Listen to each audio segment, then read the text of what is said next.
Hello. If this is your first time seeing me, hi. My name is Jezreel, and today for me is day 61 of the 75-day Spirit Baby devotional, and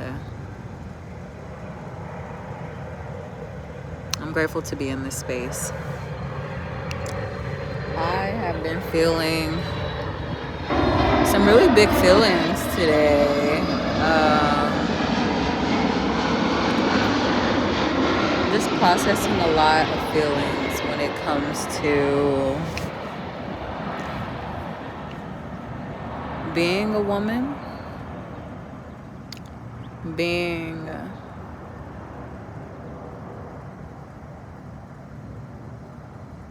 myself, being an informed woman, being an educated woman, being a healing woman. I have had such resistance to referring to myself as a healer and as a medicine woman and as a woman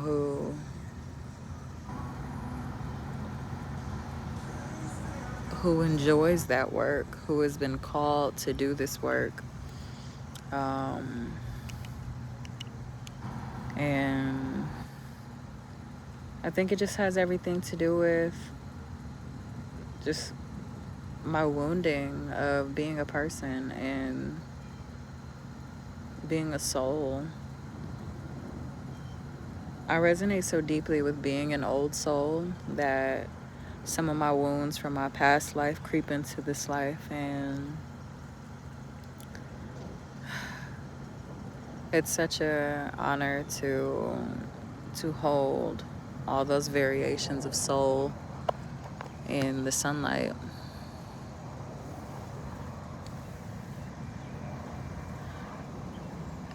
I am 27 years old. I went to elementary, middle school, and high school here in Atlanta, Georgia. And for my entire life, I've learned so much about what it means. My throat started to get scratchy. About what it means to be a black woman. What it means to be a black woman in America. What it means to be a black woman in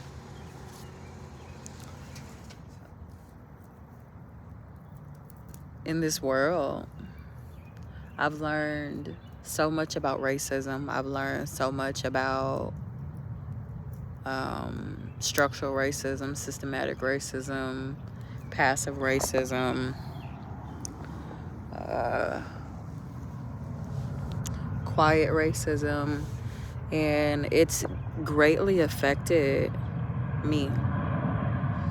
It's affected my lineage. It's affected the women in my family, the women that came before, the generation before me. All of those generations has been, it's been a leading effect. Like,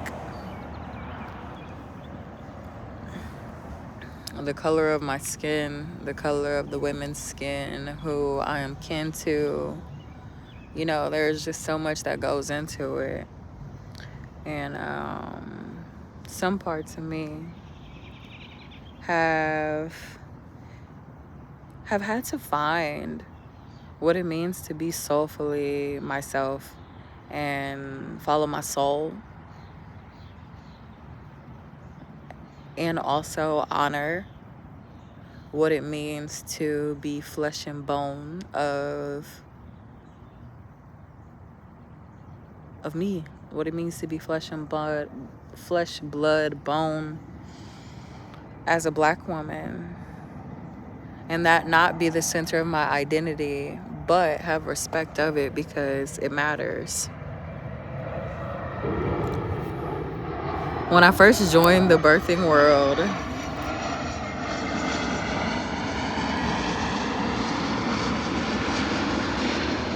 I joined it as a nudge, definitely from spirit, you know, everything is in alignment. I'm in the right place at the right time every time. Even when I was more surface level of existing, it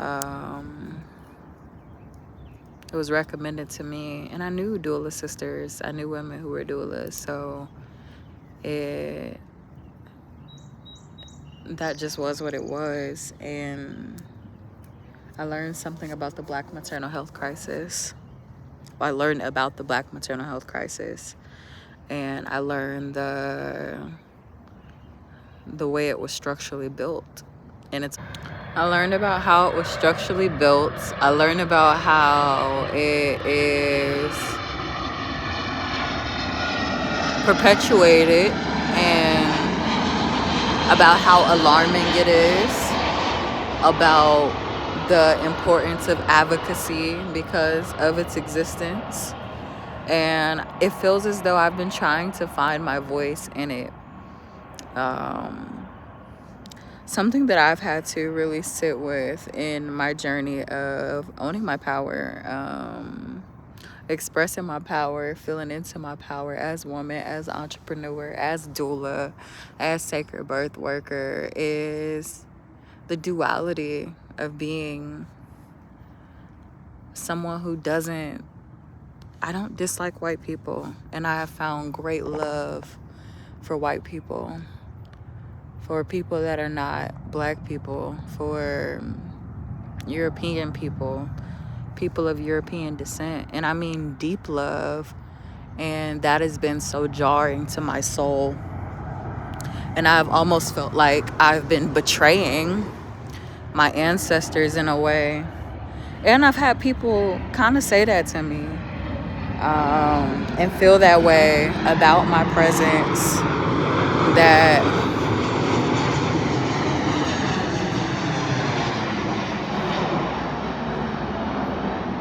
I've been whitewashed, that I am a Black person who thought white was right.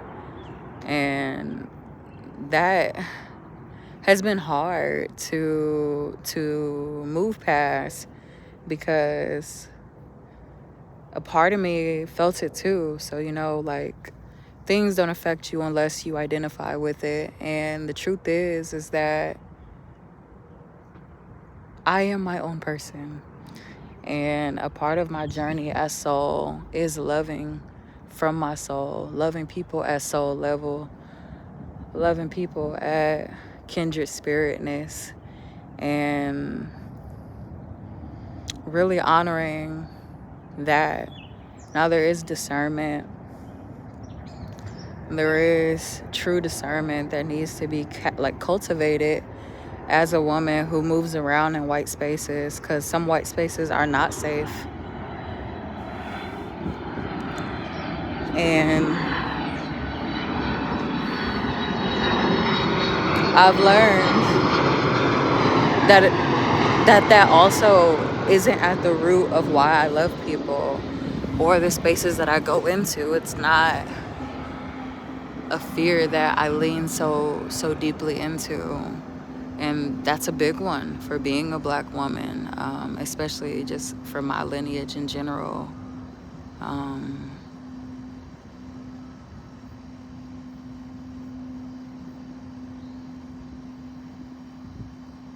And I felt like I've had to integrate my love without diluting it because of external commentary or opinions of it. Integrating what I have come into soulfully. It's been a big wound for me as a person who is mixed. Like, I have family members, like the generation before me, were scrutinized for the color of their skin, rejected for the color of their skin. They grew up during Jim Crow in America. My aunties, my mama, they grew up being called mulatto, being burned at the theoretical stake for the color of their skin and the mixture of the blood that. And we're back. My phone died, so we are sitting next to the charger. But for the blood, the blood that mixed, for the love that was interracial.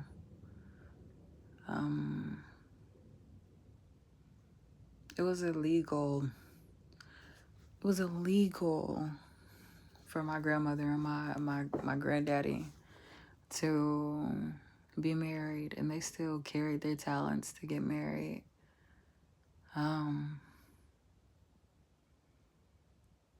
My mom was stillborn, half white, half black. And during her childhood, that was taboo. That's my mother. Her mom was disowned and ridiculed and talked about, and it's still like a thing currently, but her and her husband are both long gone, so it's a different rhetoric. However, there is genuine wounds about, it's genuine wounding when it comes to fully expressing oneself, fully expressing myself, fully figuring out what it means to just be just real, instead of feeling like some caricature of a person, of my soul, feeling as though that I lean towards one side more than all of these bullshit ass stereotypes that once shaped all of my world. All of these bullshit as cultural limitations that shapes the world of a lot of people I've known, a lot of women that I will come to work with and beside and coexist with and hold space for. Fear. To me, it's all rooted in fear. It's so rooted in fear. And I was talking when I was walking under the trellis outside before my phone died about having discernment in white spaces as a Black person. And it's not just white spaces, because it's just not. However, I am reading something on critical race theory. There is a place where that conversation is still being had. There are covert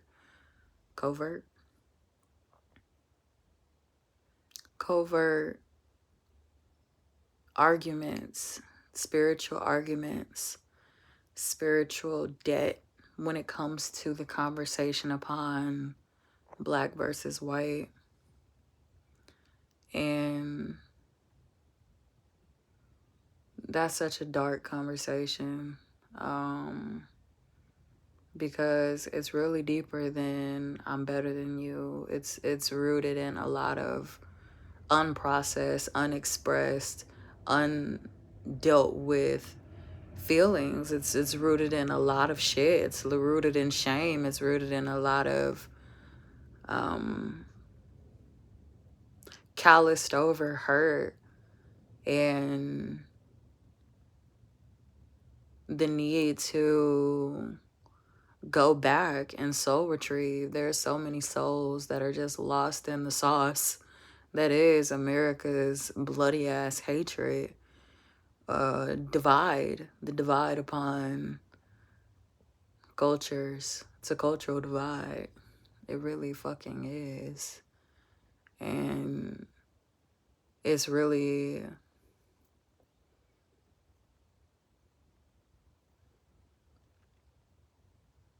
soulfully large to be with both. Be with the guilt and the shame and the fear and the hurt.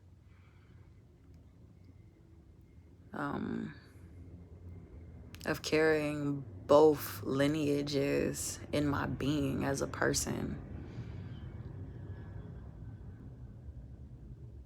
Just being out in the world, I've made some really beautiful relationships with a lot of different people, with just a lot of people. And there is this internal question of myself if I'm safe in my relationships with people who are not Black. And there is this feeling of fear and of sadness when it comes to the thought of missing out on the love that feels like I can almost touch it. And it feels very lonely to feel those things because it feels shameful. I've met so many beautiful souls, especially on the path of following my soul calling, of being a medicine woman, of being a healing woman, of being a channel between the heavens and earth. And it's definitely like just been on my heart today.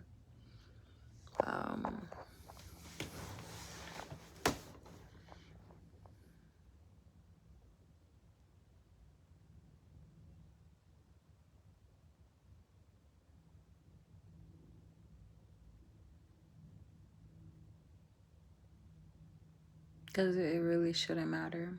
And it really doesn't matter. Because at the end of it, I strip myself.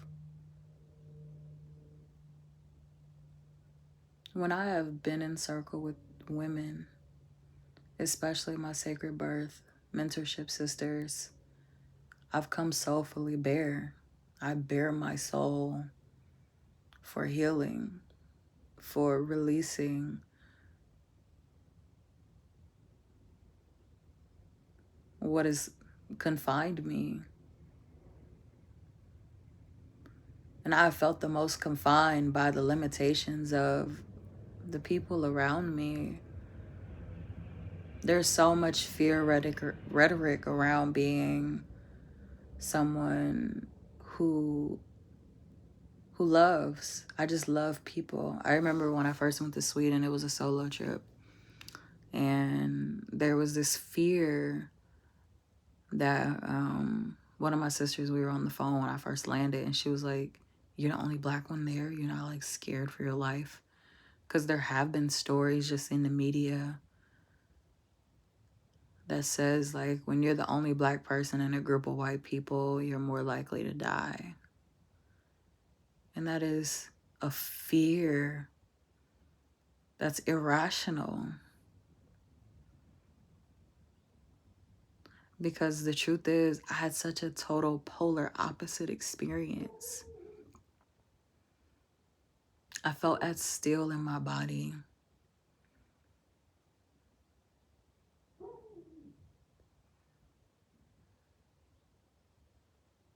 At peace.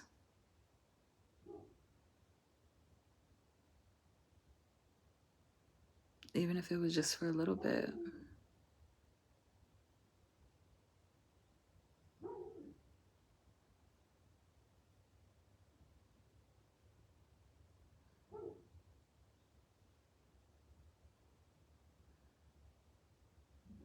I remember my locks were a lot shorter than what they are now.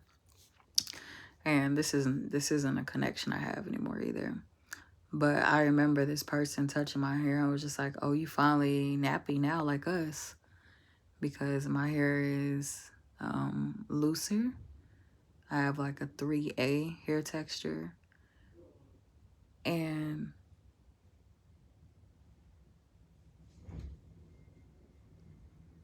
it was just so ridiculous. There's just so much purging of being a mutt, as my dogs bark in the background, off of my soul, off of my body, because I'm not any of those things. I am Jezreel. And my soul is my soul. I've made some really deep, soulful connections with women across the world. Like, some of the deepest relationships I have, for the first time ever, I shared the truth to my life with people who aren't numb to it. I shared my truth with people who are not numb to the violence. And I was genuinely held in the bigness that it is. And in this very moment, I don't even know what that fucking means. I just know that the violence that I have experienced in my life is not normal. The violence that my body has experienced in this lifetime should not be normalized. It's not okay. And I have bonded with women to where it has been internalized as something to balance out within their nervous system without understanding the gravity of being alive. Daring to find joy. And that is truthfully the story of being a Black person in America. None of the things that my generation has learned about in textbooks over the course of all of our grade school learning, seen in films, seen publicized, something to balance out. It's something to hold as deep, dark, painful, and given over to God, given over to the divine, poured over into the ocean, washed over by the rivers, and just released. Because it's not normal. It's not normal. I won't normalize it. Being harmed is not normal. Being harmed is not normal.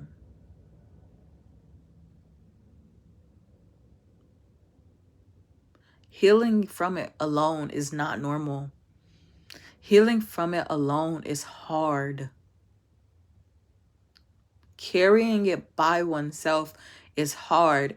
Carrying it while having to put a roof over your head is hard. Carrying it while having to put a roof over your head, feed yourself is hard. Carrying it while trying to put a roof over your head, trying to keep a roof over your head, trying to keep food in your belly while carrying life is hard. Having it all over your soul that you have to endure hard things because you are a warrior and you are at war is hard. It is hard. It is large. It is big. And it is profound to be alive and to have a voice and to have a heart that can still love, to have a soul that still guides you, to not be a lost soul, to listen to one's soul and bear love, bear surrender to one's intuition in spite of fear. To tell fear to sit down, relax, hold on to me as I lead you with my love. It is hard. It is so hard.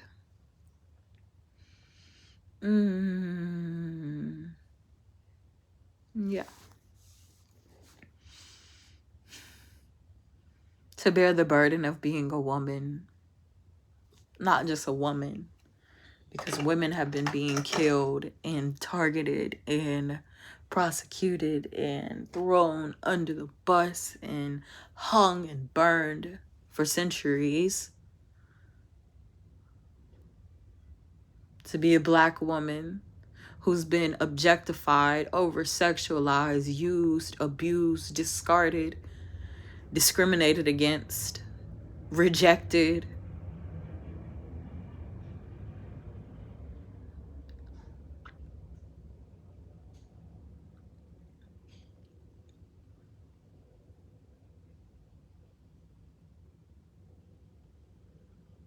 And daring to strip oneself of all of that shit and to show up as a divine woman, a healing woman, a soft woman, a loving woman, a medicine woman, a sister, a sacred woman, because it's sacred to choose to stand up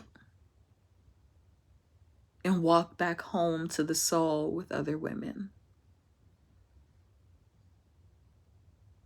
We deserve softness. We deserve love. We deserve union and friendships without thorns. We deserve roses. We deserve peace. We deserve kindness. We deserve sweets. We deserve it. And that's what I have today. So I appreciate you for being here with me and holding the space and being you. If you yourself are looking for a doula and you're in the Atlanta area, it's in the description box. There is a free ebook in the description box. It's called Held While You Bloom. Doing anything alone is hard, and you have permission to be held, even if it's just with this free ebook. So, and lastly, please join our Facebook community. It's called Spirit Baby Connect. You can find it in the description box. Wow. Today is day 61. Till tomorrow.